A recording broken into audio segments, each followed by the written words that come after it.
pessoal, aqui quem fala é Marcelo Antunes do canal Só Ideal Brasil, diretamente de Pequim, no distrito de Xicheng. Hoje eu vim falar aqui com vocês sobre linguagem corporal e artes marciais, né? Esse é um assunto interessante porque ele me despertou a partir da observação de diferentes praticantes de Só Ideal, né? E principalmente em campeonatos, e eu comecei a perceber algumas coisas que são interessantes, né? Então, a primeira coisa que a gente tem que pensar é sobre linguagem e comunicação. A comunicação ela pode ser de várias maneiras, né? Então, predominantemente ela é verbal, né? Oral, gráfica e também corporal. E a linguagem corporal, ela diz muita coisa pra gente, né? É uma forma importante de comunicação, né? Tem um livro interessante que fala sobre isso, né? Que dá um monte de dicas pra gente, que chama O Corpo Fala, né? Esse livro é antigão, é um livro acho que da década de 1980, mas ele ainda é muito atual quando a gente quer aprender um pouco a ler o que o corpo do outro e o nosso próprio corpo está comunicando, né? Então, fica uma dica interessante para a leitura. Mas esse livro ele fala muito dessa coisa da linguagem corporal, o que a gente quer comunicar muitas das vezes não de forma transparente, né? Não de forma intencional. Bom, linguagem corporal aplicada às artes marciais, a gente tem que continuar pensando que cada cultura tem as suas características e as suas formas de comunicação, né? E um exemplo disso é o que o Clifford Geertz apresenta para a gente no livro dele, A Interpretação das Culturas, né? Quando ele usa de exemplo a piscada de olho, né? Então, a piscada de olho, ela pode ser um desconforto no próprio olho, né? E você está piscando o olho para tentar se livrar daquele desconforto. Mas também pode ser uma forma de transmissão de uma informação para alguém particular, né? E isso, obviamente, ele está condicionado aos acordos sociais daquela cultura, daquele grupo social, né? Muitas das vezes a gente faz... uma pessoa dá uma piscada de olho para uma outra pessoa, né, com uma intenção particular para aquela pessoa especificamente, né? Ou, de grosso modo, pode ser apenas um desconforto. Então, tudo isso para dizer que, dependendo do contexto cultural e do grupo social envolvido, alguns comportamentos corporais dizem coisas, né? Informam coisas, informam cultura, informam saberes, informam hábitos, informam algumas coisas que são muito importantes para a gente ler a cultura de determinado grupo social. Nas artes marciais isso também é assim, né? Não é diferente, né? Então a gente pensa que... Vamos observar o karatê, por exemplo. O karatê tem um jeito particular de se mover, né? De se comportar do ponto de vista motor, de se comunicar, né? Através do seu corpo, né? Através das suas vestimentas, através do seu comportamento, né? E isso é muito particular do karatê.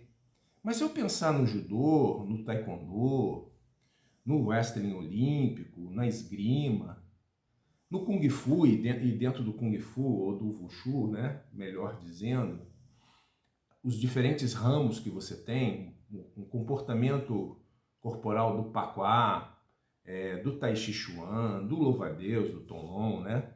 E isso também acontece no Só Ideal. Cada um tem uma forma de comunicar o seu comportamento, a sua cultura. Ele tem uma linguagem corporal específica, né? A posição das mãos, o jeito de caminhar, como eu me movimento, como é que o meu tronco ele se comporta na hora do movimento, na hora da ação, a maneira de agarrar, a maneira de socar, a maneira de chutar. Tudo isso tem uma forma muito particular, né, que caracteriza aquela prática de maneira singular, né? E isso pode ser observado em de várias maneiras, né? Então a gente tem dentro do espectro de linguagem corporal, a gente tem as similaridades e os afastamentos, né? Então você tem coisas que são próximas, por proximidade e afinidade, você tem coisas que são distintas e que nem conversam umas com as outras.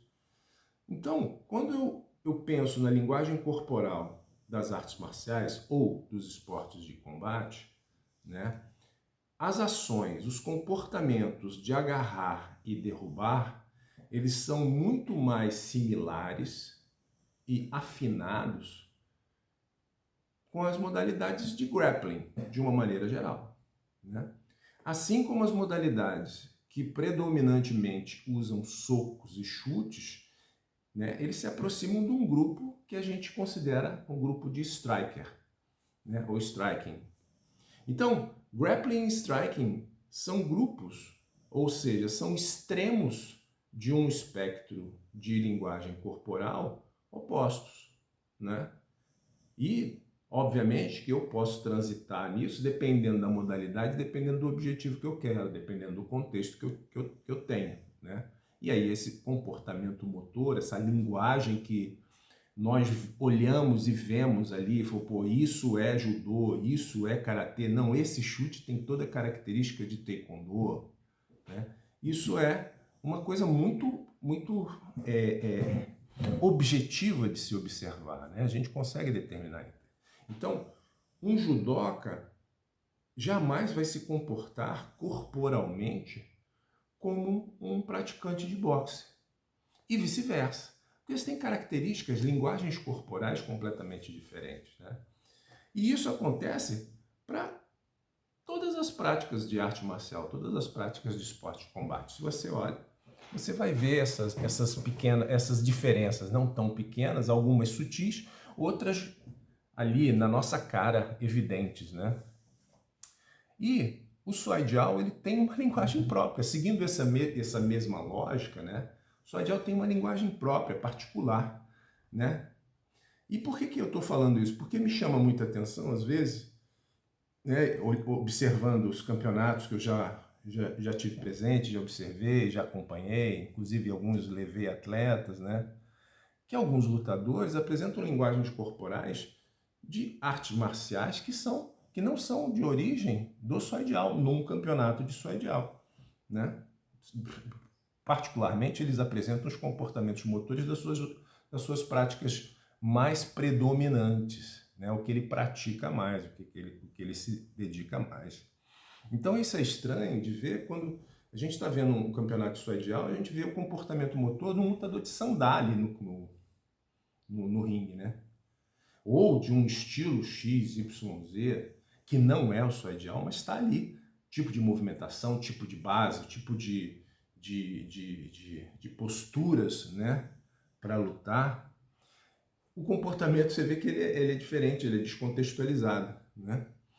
E até mesmo a gente pode dizer que eles não se aproximam da linguagem corporal do Suai Jiao, né?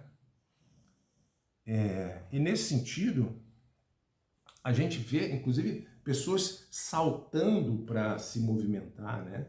Ou parados com bases estáticas, né? Com mãos cerradas ali.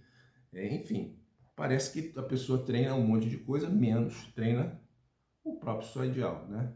Então, assim, o Shuai, ele é um elemento da maioria das escolas de arte marcial chinesa, assim como o Ta, Chi e o Na.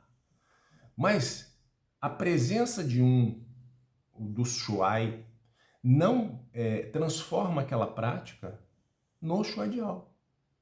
Ele tem um elemento, né? Um elemento no sentido de algumas técnicas de Shuai, de derrubar, mas ele não tem a cultura e o comportamento motor da modalidade Shuai Jiao. Então eu não posso confundir as coisas, né? Então, assim, contando rápido aqui uma passagem, eu tive um colega de escola do Shaolin do Norte que uma vez me procurou, mandou mensagem para mim pedindo: Marcelo, você pode me passar os nomes das técnicas de projeção do Shuai Jiao? Eu falei: posso, mas quais técnicas? Aí ele ficou sem saber. Eu falei, não, você precisa me dizer quais técnicas, quais são as características, eu vou te dizendo o nome e você incorpora. Não, mas é porque essas técnicas todas estão no Shaolin do Norte. Eu falei, olha, primeira coisa, você precisa dizer qual é a técnica.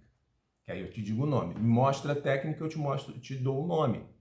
Agora, você dizer que todas as técnicas do Shuai Jiao estão dentro do Shaolin do Norte, pô, você não treinou Shuai Jiao, você treinou Shaolin do Norte e você acha que aquelas técnicas que estão ali, aquele Shuai que está ali, é Shuai Jiao. E, na verdade, não é. Mas, enfim, ele acho que entendeu, desistiu da empreitada e continuamos amigos e nos dando muito bem em função desse esclarecimento, acredito eu, né? Então, assim, o que a gente vê em alguns episódios, né, é que você tem pessoas que treinam outras coisas, indo para a competição de Shuai Jiao, e o comportamento motor é nitidamente de um praticante, de não praticante de Shuai Jiao, né? Então, assim, se eu estou precisando de judô para uma competição de Shuai Jiao, é porque eu não tenho Shuai Jiao. Se eu trago técnicas de luta olímpica para uma competição, para atletas que vão competir no Shuai Jiao, eu não tenho Shuai Jiao, eu tenho luta olímpica, né? Então, é preciso entender que essas coisas são diferentes. O mestre Li Baohu tem um vídeo interessante que ele faz essa analogia com o judô, principalmente, né? Tem ali uma tentativa de sobreposição das técnicas do judô com o Shuai Jiao e que ele desmonta essa análise de maneira muito brilhante. Bom, encaminhando aqui para o final, né, eu acho que a gente tem que pensar que a linguagem corporal e cultural do Shuai Jiao, ela só se adquire praticando Shuai Jiao, sob orientação de professores que realmente têm experiência com Shuai Jiao, que se dedicam ao Shuai Jiao, que estudam o Shuai Jiao, né? Não é o cara que treina o estilo X, que tem o Shuai lá deles, ele acha que por isso ele sabe Shuai Jiao, põe um Jiaoyi no corpo e vai ensinar Shuai Jiao para os seus alunos. Aí a gente não vai alcançar essa performance, essa habilidade, essa especialização que o Shuai Jiao necessita, né? Então é necessário aprender várias coisas, inclusive o de Bangu, né, que são os exercícios básicos do Shuai Jiao, sejam eles com mãos vazias, sejam eles com equipamentos, né? É preciso, obviamente, conhecer os conceitos teóricos que norteiam a prática.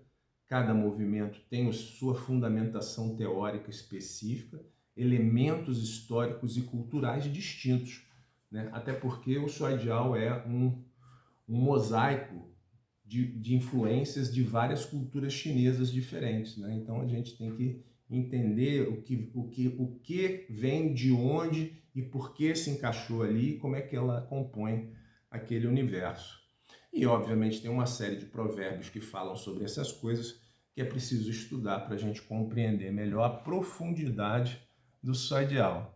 Então, esse tipo de coisa a gente não adquire num fim de semana, né? A gente adquire ao longo de uma prática, durante um tempo, sob a supervisão direta de um professor qualificado. Não se esqueçam disso, né? Bom, é isso, pessoal. Espero que esse bate-papo aí traga algumas reflexões interessantes para a gente, né? Para todos nós, obviamente, porque elas estão aqui fervendo na minha cabeça. Espero que isso também mova o pensamento de vocês para um caminho positivo, né?